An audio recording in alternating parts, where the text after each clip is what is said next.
यदि आपकी मेष राशि बनती है या फिर मेष लग्न बनता है और आपकी जो उम्र है वो शादी के लायक हो चुकी है, आप शादी के लिए लगातार प्रयास कर रहे हैं, कोशिश कर रहे हैं, लेकिन बार बार असफल हो जा रहे हैं, तो ये कार्यक्रम आपके लिए है। इस कार्यक्रम में आप शुरू से लेकर के अंत तक मेरे साथ बने रहना और जो उपाय मैं आपको बताने वाला हूं, इस उपाय को अच्छे से समझ लेना। यदि ये उपाय आप कर देते हैं तो यकीन मानिए बहुत जल्द आपकी शादी के लिए कोई न कोई अच्छा प्रस्ताव जरूर आएगा और आपकी शादी फिक्स हो जाएगी। नमस्कार, मैं पंडित GS कौशिक आपका स्वागत करता हूं आपके अपने YouTube चैनल GS गृहीत कौशिक में।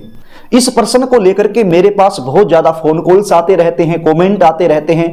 पर्सनली रूप से भी जितने लोग मुझसे आकर के मिलते हैं उनका भी लगभग यही प्रश्न होता है कि हमारी ये राशि है, ये नाम बनता है और हमें कोई ऐसा सरल उपाय बता दीजिए जिसके करने से हमारा जो विवाह है वो जल्द से जल्द फिक्स हो जाए। क्योंकि काफी समय से हम विवाह के लिए प्रयास कर रहे हैं, मेहनत कर रहे हैं, लेकिन कहीं बात ही नहीं बनती है और यदि बात बनती है तो बात करके टूट जाती है, तो काफी हम परेशान हो चुके हैं। तो हमें कोई ऐसा सरल एवं सटीक उपाय बता दीजिए जो हमारी राशि के अनुसार बिल्कुल सटीक बैठता हो और जिसके करने से हमें शीघ्र से शीघ्र फायदा हो जाए और हमारी शादी कहीं पर फिक्स हो जाए।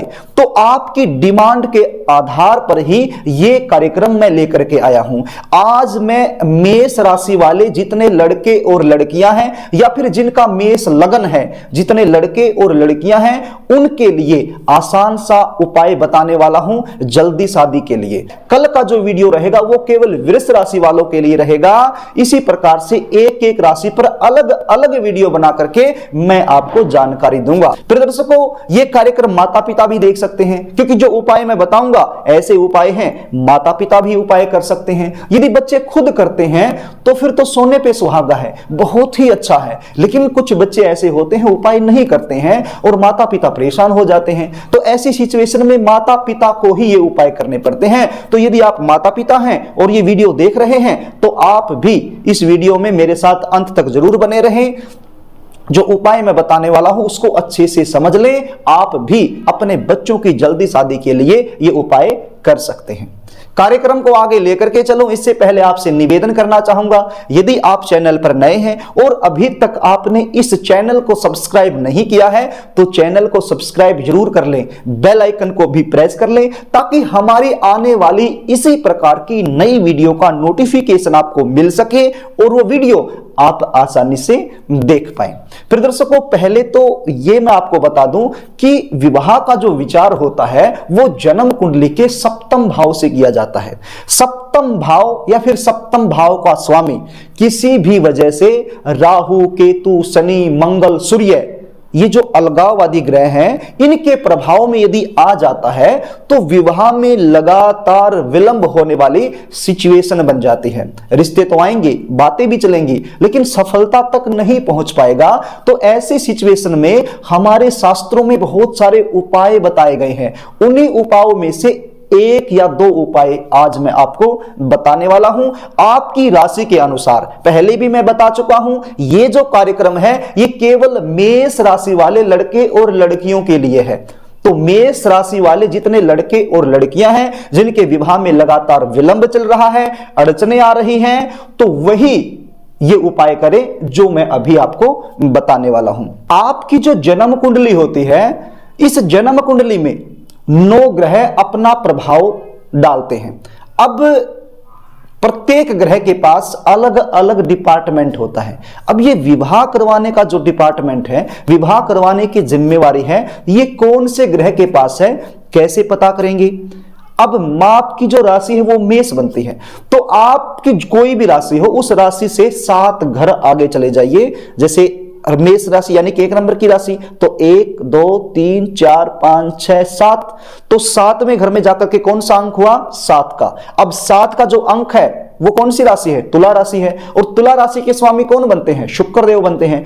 तो मेष राशि वाले लड़के और लड़कियां ध्यान दें, आपके विवाह करवाने की जो जिम्मेवारी है वो शुक्र ग्रह के पास बनी हुई है। यानी कि शुक्र ग्रह ने ही आपके लिए जीवन साथी ढूंढना है, और आपका जीवन साथी कैसा रहेगा वो सब शुक्र ग्रह पर डिपेंड करता है। तो शुक्र ग्रह के पास शादी करवाने की पूरी पूरी जिम्मेवारी बनी हुई है। यदि आपका जो लगन है वो मेष बनता है तो भी आप जब लगन से 7 घर आगे जाएंगे तो तुला राशि आएगी, तो तुला राशि के स्वामी शुक्रदेव बनते हैं। तो चाहे आपका लगन मेष बनता हो या फिर आपकी जो राशि है वो मेष बनती हो, शुक्र ग्रह के पास ही विवाह करवाने की आपकी जिम्मेवारी बन जाती है। अब इस शुक्र ग्रह को हमें प्रसन्न करना होता है, इस शुक्र ग्रह को खुश करना होता है। इसको हम यदि प्रसन्न कर देते हैं, खुश कर देते हैं, पाठ पूजा करके इसको बलवान कर देते हैं, तो फिर विवाह में जो अड़चनें आती हैं वो दूर हो जाती हैं। तो शुक्र ग्रह का एक मंत्र है, बड़ा ही आसान सा मंत्र है, आप स्क्रीन पर भी देख लीजिए और इसका उच्चारण भी मैं कर देता हूं। तो इस मंत्र का जाप आपने करना है। किस प्रकार से उच्चारण करना है? ओम द्राम द्रीम द्रोम से शुक्राय नमः।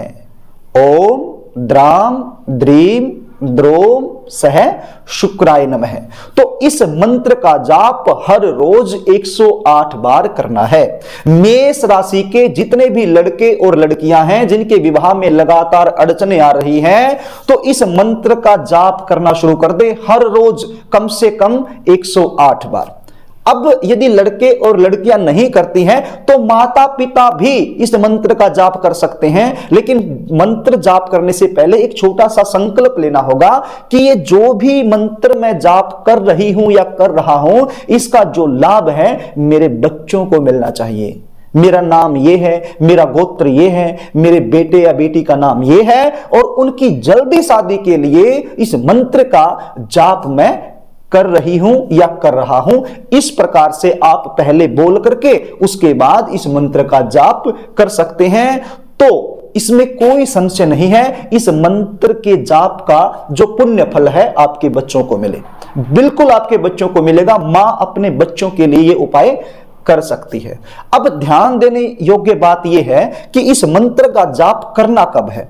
अब इस मंत्र का जाप आप सुबह के समय भी कर सकते हैं और शाम के समय भी कर सकते हैं, लेकिन एक टाइम फिक्स कर लीजिए। यदि आप सुबह के समय शुरू करते हैं तो फिर हर रोज सुबह के समय ही आपने इस मंत्र का जाप करना है, और यदि शाम के समय आप करते हैं तो फिर हर रोज शाम के समय ही करना है। रही बात समय की, तो जिस समय पहले दिन आपने इस मंत्र का जाप किया है, अगले दिन भी उसी दिन, माफ कीजिएगा, उसी समय इस मंत्र का जाप करना है। मतलब 5 से 10 मिनट 15 मिनट आगे पीछे हो सकता है, चलेगा, नो प्रॉब्लम। लेकिन ऐसा नहीं है कि पहले दिन तो आपने इस मंत्र का जाप कर दिया 7 बजे और अगले दिन किया 9 बजे या 8 बजे या 10 बजे, ऐसे नहीं चलेगा। यदि ऐसा आप करोगे तो फिर इसका लाभ आपको नहीं मिल पाएगा। 15 से 20 मिनट देर सवेर हो सकती है, लेकिन ज्यादा समय में गैप नहीं होना चाहिए। यदि पहले दिन आपने 7 बजे इसको शुरू किया है तो अगले दिन भी आपने 7 बजे ही इसका जाप करना है। 7:15 के बाद भी कर सकते हैं, 15 मिनट पहले भी कर सकते हैं, 15 से 20 मिनट की कोई प्रॉब्लम नहीं है, लेकिन ज्यादा गैप नहीं देना है। अब मान लीजिए इस मंत्र का जाप आप शाम के समय शुरू करते हैं और किसी दिन ऐसा माहौल बना कि आपको कहीं बाहर जाना पड़ा और शाम, आपको पता है कि मैं आज शाम को बहुत ही लेट घर पे आऊंगी या आऊंगा, तो इस मंत्र का जाप नहीं कर पाऊंगा। तो ऐसी सिचुएशन में आप सुबह के समय भी इस मंत्र का जाप करके जा सकते हैं शाम के बजाय। और यदि सुबह भी नहीं कर पाते हैं और शाम को भी आप लेट हो जाते हैं तो भी कोई प्रॉब्लम नहीं है, अगले दिन 2 माला कर दीजिए। अब एक दिन यदि आप नहीं कर पाते हैं किसी कारणवश, तो फिर अगले दिन 2 माला कर दीजिए, यानी 108 और 108 डबल माला कर दीजिए, नो प्रॉब्लम, लेकिन करना जरूर है। तो प्रदर्शकों, इस प्रकार से इस मंत्र का जाप आप कर सकते हैं। बड़ा आसान सा मंत्र है। और साथ में और क्या आप कर सकते हैं, जितनी भी सफेद चीजें हैं वो ज्यादा से ज्यादा अपने आसपास रखिए। अब कोई भी ऐसा पौधा जिस पौधे पर सफेद रंग के फूल आते हो, तो ऐसा पौधा आप अपने आंगन में लगा सकते हैं, अपनी बालकोनी में लगा सकते हैं, अपनी छत पर रख सकते हैं, और ऐसे पौधों में आप लगातार जल डाल सकते हैं। मान लीजिए आप लड़के और लड़कियां हैं, आपकी शादी में लगातार विलंब चल रहा है, तो कोई ऐसा पौधा आप ले आइए जिस पर सफेद फूल आते हैं और हर रोज उनमें जल डालना शुरू कर दीजिए। तो जितनी भी सफेद चीजें आप अपने आसपास रखेंगे उतना आपके लिए अच्छा होने वाला है। आप अपने घर में चंदन फ्लेवर की जो धूप आती है उसको जला सकते हैं, उसकी सुगंध अपने कमरे में, अपने घर में फैला सकते हैं। सफेद रंग की चीजें, सफेद रंग का चंदन जो होता है उसको आप अपने घर में रख सकते हैं सफेद कपड़े में बांध करके, या फिर सफेद रंग के छोटे छोटे पत्थर आते हैं, उन पत्थरों पर सफेद रंग के चंदन से तिलक करके आप अपने कमरे में रख सकते हैं, आप अपने बेडरूम में रख सकते हैं। तो इस प्रकार से ये छोटे छोटे उपाय करके आपके विवाह में जो अड़चनें आ रही हैं उन अड़चनों से आप पीछा छुटा सकते हैं। बड़ा आसान सा उपाय है, लेकिन एक बार और बता दूं, ये जो उपाय मैंने बताया ये मेष राशि वाले लड़के और लड़कियों के लिए मैंने बताया है। जो भी आपका नाम है, यदि उस नाम की राशि मेष बनती है तो ये उपाय आप कर सकते हैं। निश्चित मान के चलिए कि आपको इसका लाभ मिलेगा ही मिलेगा, और जल्द से जल्द शादी का कहीं ना कहीं योग बनेगा, कोई ना कोई रिश्ता आएगा और आपकी शादी हो जाएगी। प्रदर्शकों, यदि आप अपनी जन्म कुंडली का विश्लेषण मुझसे करवाना चाहते हैं, जानना चाहते हैं कि आपकी शादी के योग कब बन रहे हैं, आपके विवाह में लगातार विलंब चल रहा है, लगातार अड़चने आ रही हैं, आप काफी परेशान हो गए हैं और इस परेशानी से छुटकारा पाना चाहते हैं, और जानना चाहते हैं कि हमारी जन्म कुंडली के आधार पर सटीक उपाय कौन से बनते हैं, तो फिर आप स्क्रीन पर दिए गए व्हाट्सएप नंबर पर अपनी जन्म डिटेल लिखकर मेरे पास भेज सकते हैं और अपनी जन्म कुंडली का बिल्कुल सटीक फलादेश आप मुझसे पा सकते हैं। आपकी जन्म कुंडली के आधार पर बिल्कुल सटीक उपाय मुझसे आप जान सकते हैं। प्रदर्शकों, यदि आपको कार्यक्रम अच्छा लगे तो वीडियो को लाइक करना, शेयर करना, कमेंट भी करना। यदि अभी तक आपने इस चैनल को सब्सक्राइब नहीं किया है तो हमसे जुड़े रहने के लिए चैनल को सब्सक्राइब जरूर कर लेना। आज के लिए बस इतना ही, कल फिर मिलेंगे, तब तक के लिए नमस्कार।